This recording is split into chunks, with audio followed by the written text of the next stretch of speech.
This is the Debunking Economics podcast with Steve Keen and Phil Dobbie. The Archives. Episode 113. Trump, good or bad for America? Well, if you believe the statistics, unemployment is about as low as it can get. The stock market is enjoying a record bull run. The dollar is stronger than ever, and their president is intent on showing the rest of the world who's boss of the planet. So things seem to be going pretty well for the US right now. So is Donald Trump good or bad for America? That's what we look at today on the Debunking Economics podcast. Well, the US, it seems, is the only country in the G7 to see economic growth accelerate right now, presumably the result of at least partially, of the tax cuts he's introduced. But at the same time, there's massive protectionism going on, and that could be getting even more stringent unless some deal is struck with China. And what sort of deal would that be? Whatever it is, it has to be one where the US wins and China gives ground. Is that really going to happen? So Professor Steve Keen is with me, as usual, on the Debunking Economics podcast. I mean, does he have a case about China, Steve? I mean, first, for manipulating their currency and making their exports cheaper, but also this whole thing about stealing intellectual property as well, taking other ideas and then making them cheaper in China. That seems to have been the way they've been operating. But I mean, also generally, just the fact that there's this massive trade imbalance. So does he have a point? Yeah, he has got a valid point. But again, let's put this in history and go back a bit, because if you don't understand the context, you can't see why the current situation has evolved. And nobody worried about China international trade under Mao Zedong, because it was all caught up in this, the centrally planned economy with all the terror that goes with that. And all the failures that occurred as well. So the Great Leap Forward was a disaster that ended up melting down large amounts of existing iron ore and trying to not iron ore, but iron structures, and trying to send it into blast furnaces all over the country. Massively inefficient, massively polluting. The huge famines and so on and so forth. Then you have Deng Xiaoping coming in I think it was 1977, and overthrowing the Gang of Four, including Madame Mao's widow, and saying that it didn't matter. I think Deng's basic slogan was, it doesn't matter whether the cat is black or white so long as it catches mice. And so, in other words, forget about whether you're talking socialism or capitalism, let's just get something which changes and grows.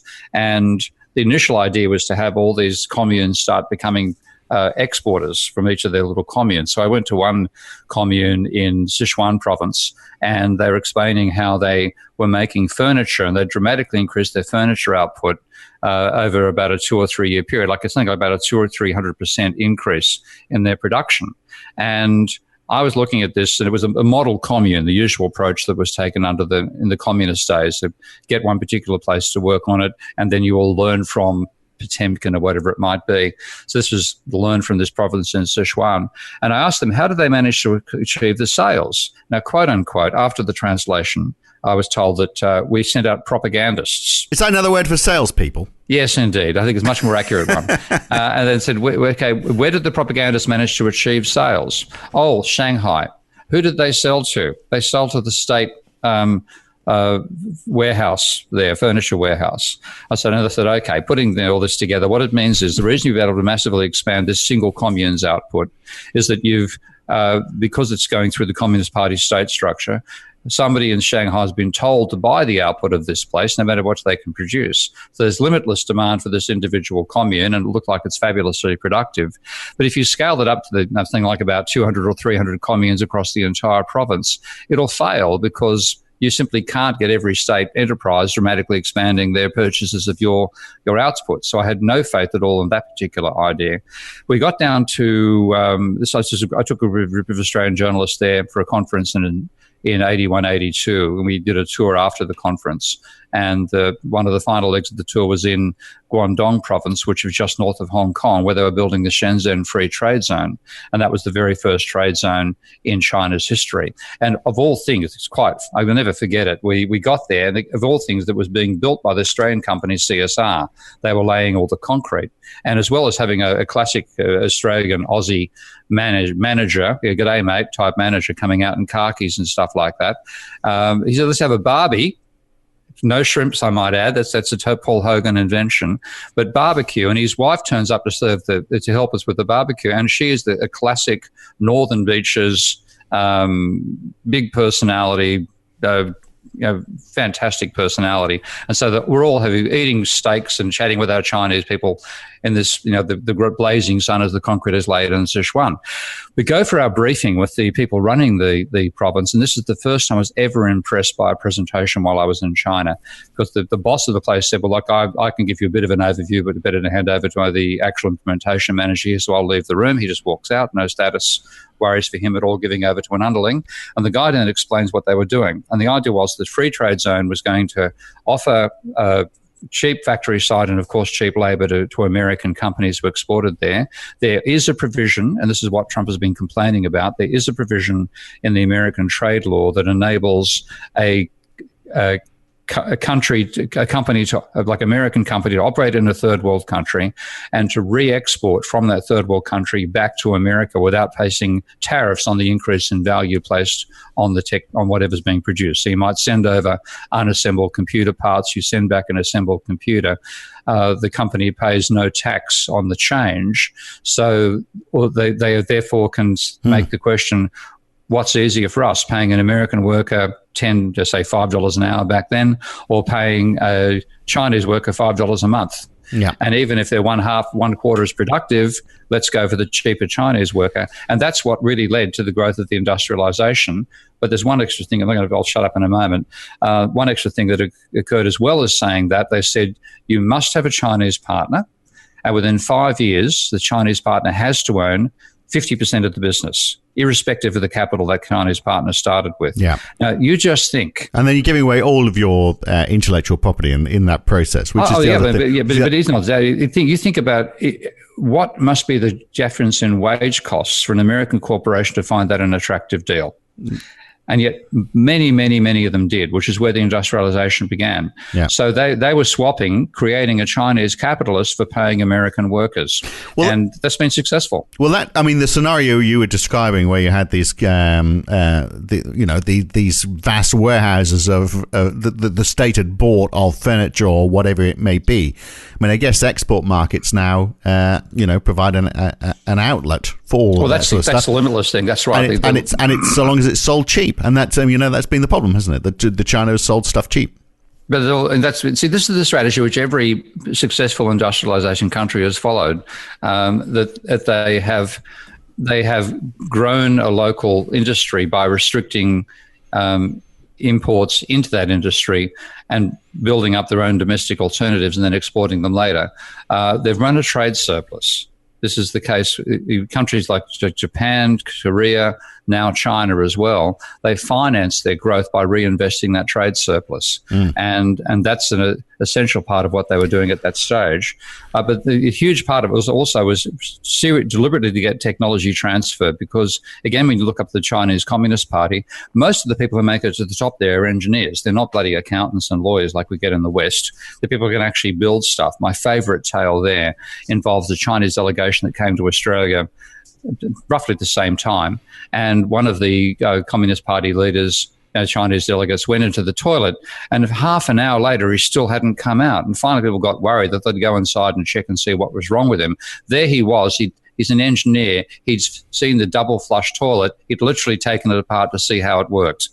He was fascinated by it. He hadn't left the toilet while he worked out how a double flush toilet works. So transferring the technology was an essential idea. They wanted to get up for Western technology as fast as possible. Yeah. So as well as getting ownership, because they also got the technology, and then, of course, over time, companies like Foxconn have taken the place of whatever American manufacturer went there in the first instance. So, and I guess if you're able to control your own currency, and there are currency controls that anyone can introduce. I mean, quantitative easing is a classic example, isn't it? And the impact that has on currency. But if China says, well, okay, look, we want to export lots, so we want to be cheap. We want our currency to not be worth a lot. And hey, double whammy, that's also going to make imports very expensive. So we'll be able to produce stuff cheaper on the domestic market. So long as they're able to manipulate their currency, which is the other thing that Donald Trump's getting upset about, then they are forever going to be able to maintain that that positive balance of trade, aren't they? Or, I mean, are there any problems? I mean, I guess we start to see capital flowing out of China if it loses too much value, and then that can be problematic. That's not really happening so far. Well, because he's trying to stop a capital outflow right now, so there are elements of that happening. But what you do have is that once you get an advantage, an industrial advantage, and you're getting investment advantage out of the surplus you're generating from your exports, that tends to give you a chance to reinvest that and continue developing fast in the other countries as well. So Japan shot itself in the foot courtesy of the bubble economy back in the 1980s, but it's still running a trade surplus to this day and still industrializing and developing its technology at a faster rate than the West. So you get what you get is robotics. On an enormous scale in Japanese manufacturing, far more so than in the West. And that robotics mean that they've got an advantage which the price system does not eliminate. This is the thing. One of the arguments for floating exchange rates in the first instance was that it'd get rid of trade deficits and surpluses. Well, whoopee-doo. It's completely failed to do that because we're looking not at a static adjustment process, but something dynamic. And with the feedbacks you get from being able to reinvest the surplus you're earning from exports, then you can continue industrializing at a faster rate and stay ahead. The price system doesn't cause your exchange currency to rise sufficiently, even in the absence of governments meddling. So the problem with the idea of tariffs, of course, is that, you say, well, okay, we're going to impose a 10% tariff on all imports for China. The impact of that seems to have been to devalue the currency even more, the value of the yuan even more. So you actually have to, which is actually what Trump is now saying. Well, okay, we're going to have to raise it to 25% rather than 10% because since we said that, the yuan has gone down by almost as much as that. So we've got to push it up even more to try and compensate. I mean, it's not an effective means of control, is it? I mean, he's got a good point, but the way he's going about it is catastrophic. It's bull in a china shop trying to make china. That's the problem. So he's going to disrupt supply chains all around the planet, and people working at their profitability is going to find they've got far more instability in both exchange rates and prices than they'd like to have. And the question is, will that lead manufacturers need a location to decide, enough of this already, we've got to bring whatever production we're relying upon from imports onshore. Now, if that does, I think that's what Trump is hoping will happen with America, then America is behind the eight ball compared to China on this front, because to do that sort of dramatic increase in your domestic production, you have to have the industrial engineers, the skilled tradesmen who know how to operate the machinery. America may be making the machinery, it doesn't know how to operate it in that sense. They've got the manufacturing capability to make the actual, numerically controlled machines and so on, but actually to manage them, to make it, they haven't got the workforce that can do that, whereas China does. Now, so China may well decide, well, we've got to start making those machine tools ourselves. We can't rely upon the Americans anymore. The biggest one that I think of is that they may decide they've got to actually make integrated circuit factories, because if you think about any area of technology where Americans have an overwhelming advantage on the rest of the world, it's in the area of semiconductors and particularly integrated circuits. So the CPUs. So you have either Intel or AMD in pretty much 100% of laptops, of computers. You have the Acorn line that came out of the UK, and some of the other ones in smaller processors. But the sub-micron stuff that's now being developed, that is such a classic case of learning by doing that it's very, very hard to start that from the ground up. So, but I can nonetheless see Z, who was a classic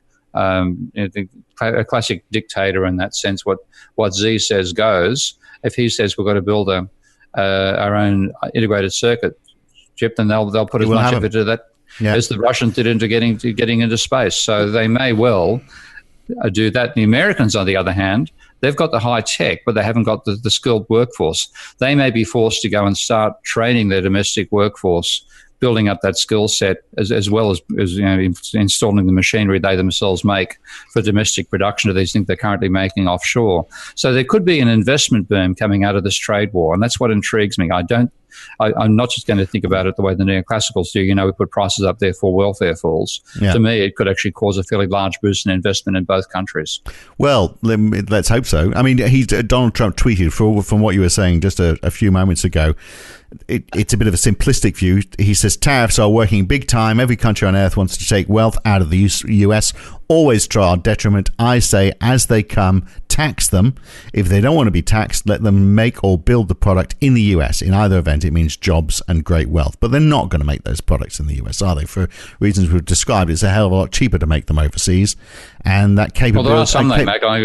Like BMWs are made in Alabama, I believe. Yeah. So there is, and you do have some Toyota factories and things like that as well. So what could also be happening is that foreign multinationals based with production plants in America may be deciding to expand those plants rather than to try to producing them off in China.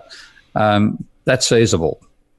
Yeah, but similarly, some of them might also say, well, look, if we're getting tariffs the other way, then it's worth us not producing them in the United States if the market is bigger overseas than it is domestically, which we're also starting to see happen.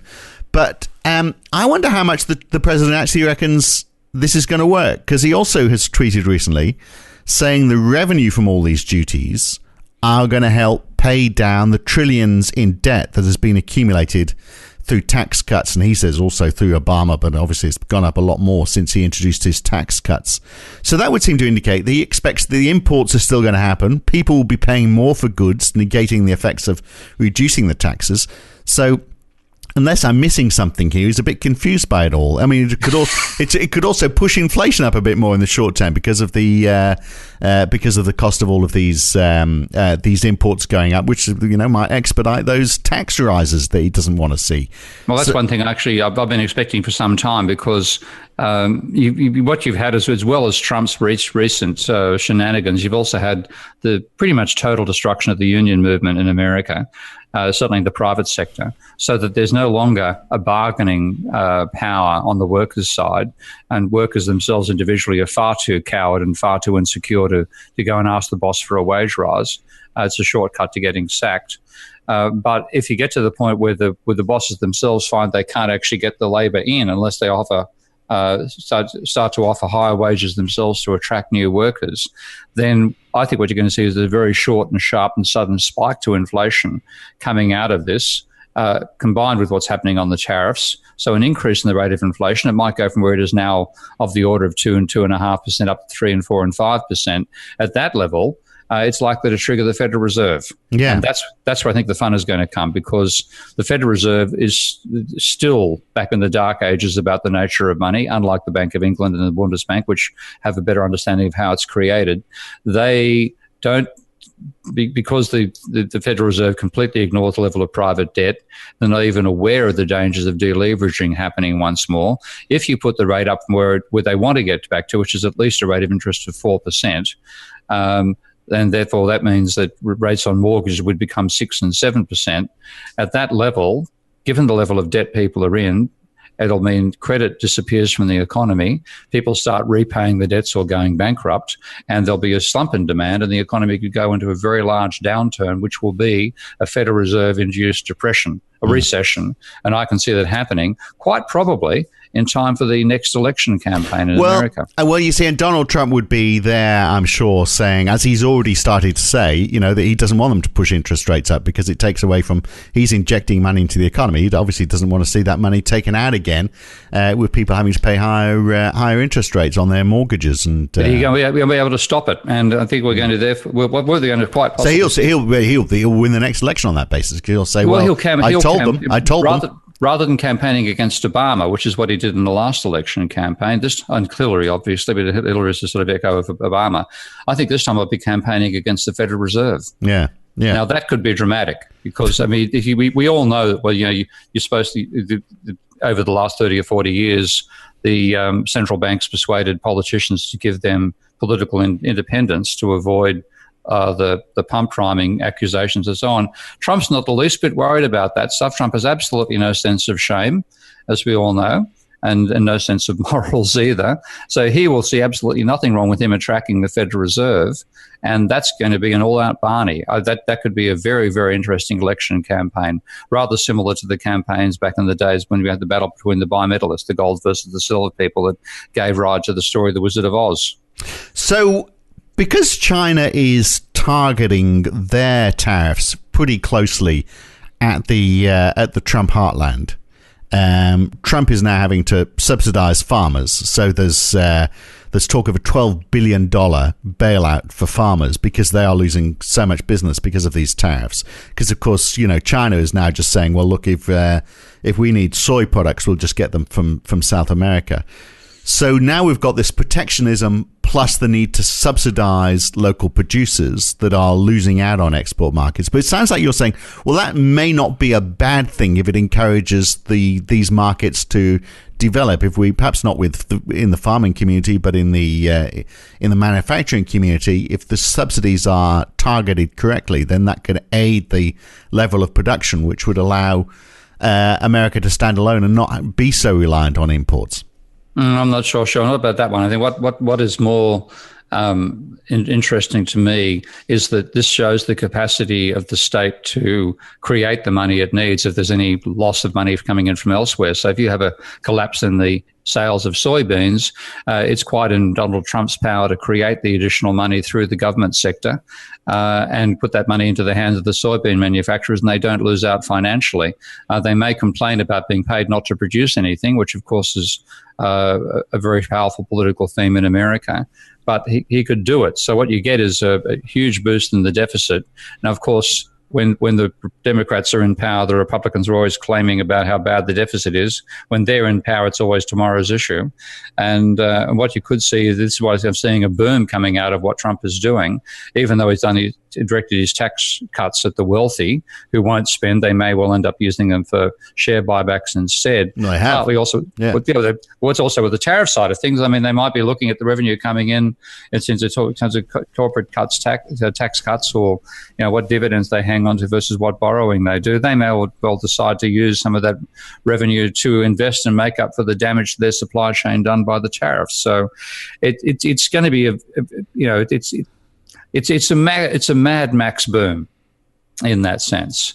It's something where you simply have to factor into your thinking that one of the key actors here is crazy and will do anything. And then what the hell comes out of all that? Well, it will be whatever it is. It may be an increase or decrease in output. I expect to see an increase, but ittle be a mess. Is it going to be a boom? So we've had the tax cuts, and we've not seen any increase in the. I mean, we've seen gradual increase in GDP, but really just following a track it was before, despite this supposedly massive injection of funds from the tax cuts. Now we're seeing all these subsidies that are needed to compensate for the tariffs that are being introduced. The tariffs obviously going to push the prices up for things and take more money out of people's pockets. Is that really going to be a boom? Not necessarily, I agree, because again, the other thing which I've been looking at too, and some of my commentators on Patreon have made this observation back to me, credit seems to be maxing out at about 7% of GDP. And that's the rate of change of private debt, which is identical to the creation of new money. That was plus 15% at the peak of the boom before the crash in 2008, minus 6% as its depth in 2010. It's now running at about 7%, but it seems to be flatlining and going 6.5 in that sort of region. That's actually taking demand out of the economy. And that's, of course, one thing that neither Donald Trump nor the Federal Reserve are looking at. So we have a whole range of mechanisms moving in different directions. I still think that the boom coming out of the continuation of QE, which we haven't even talked about here, but the drip feed of QE into the real economy, combined with taxes, with the tax cuts, maybe with investment being pushed by the tariff campaign Trump is running, plus the government spending he's doing because of subsidies and things like that, that may keep demand rising in America for a while. I still think unemployment is going to continue falling, but it may be the end of the days of that happening. Well, QE is going to end by the end of the year. That's what they're saying, isn't it? Yeah, and if they do that, then bang, the share prices start falling. But I don't think the Federal Reserve can I don't think they can afford to stop QE because QE's inflated share prices so much, and their whole mentality is they've got to keep asset prices high for what they call the wealth effect. It's actually a load of nonsense, but that's their thinking. If they see share prices start to tank, they'll go back into QE again. So I can see them trying to stop QE, then having a crash in the share market, and the crash in the share market meaning they go back and try to rescue the share market with more QE. Yeah, well, I mean, they are pretty committed to doing it by the end of the year. And, of course, the argument which Donald Trump's given about any fall in share prices is just a correction on the fact that share prices have risen so much over the last year because of all the good work he's been doing, supposedly, so they can afford to lose some. But look, out of all of this, does the US risk isolating itself? You know, as I say, China is buying its soy products from South America. Does anyone really care if American cars have tariffs put on them, apart from Teslas, perhaps? I mean, who wants to buy an American car? We just won't buy them. And aren't we just going to find there's new trading arrangements, for example, between China and Europe, and America just becomes that place over there that people trade with less? Isn't that a potential upshot? That's quite feasible because, again, what you have in some ways is an end of empire effect here. I do think that this is the rise of the Chinese empire, and not the collapse of the American empire, but the fall of its influence. And in some ways, this is the mad thrashing about at the end of a reign, and that is, you know, I think. So it doesn't end with a war, with a real war.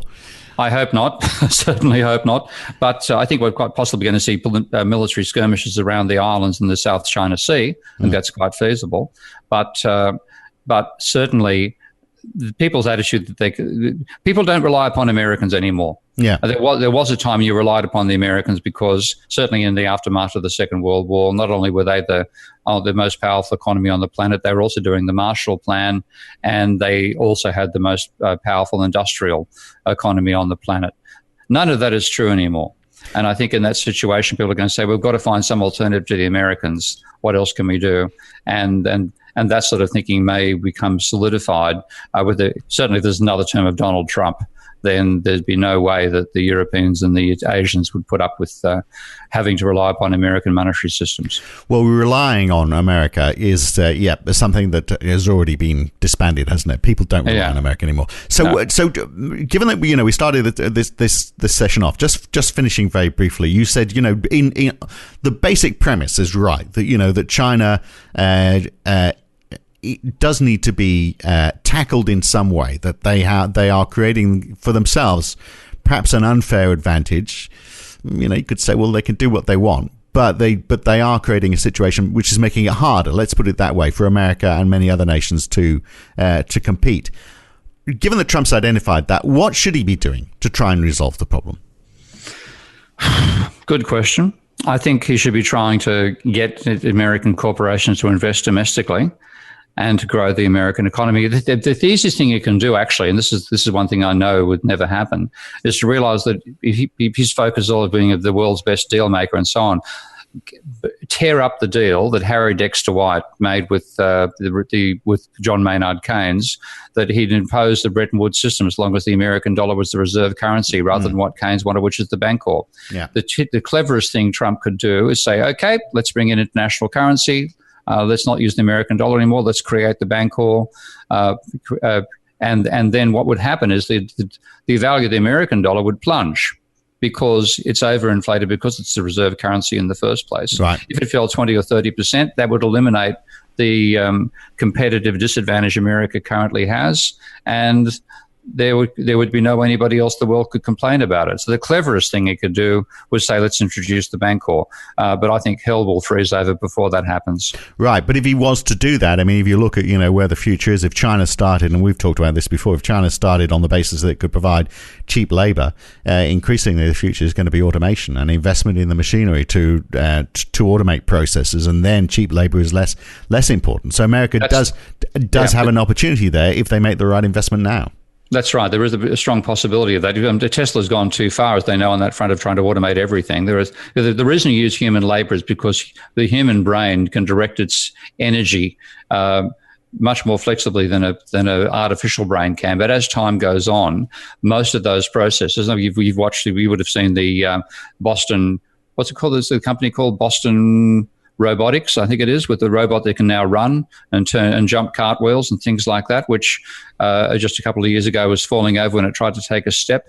As time goes on, those automated systems will be able to take the place of human labor. And then what you get is a far greater capacity of energy that can be put in by a machine than a human can do, and far faster speed. And yes, you don't need the labor anymore. And that could be, if that's what America focused upon, then you wouldn't need the third world production centers in the first place. No, but they're focusing on the production of soy products subsidized by the president. That's where the future is. Interesting discussion. It's going to be interesting to see how this next 12 months unfolds, isn't it? Because this thing isn't going away, that's for sure. This trade war's full on. Good to talk, Steve. We'll catch you again very soon. Okay, man. Good. Unless, of course, now he gets impeached. He loses so much ground in the midterms that the Democrats go for the jugular. But even if they gain power, what would they do to untangle what's been done? At least with Donald Trump, we know what he's up to, and he gives us lots to talk about. Now, you could argue that the president is making America more isolated. And next time, we'll take isolationism to the extreme. Think of Robinson Crusoe. He's on an island. What sort of economy would he run, and how would it evolve as he discovers new people, new markets? It's Economics 101. We take it right back to the very beginning and the origin and role of money. That's next time on the Debunking Economics podcast with Professor Steve Keen. I'm Phil Dobbie. Join me for that one. See you soon. Thanks for listening.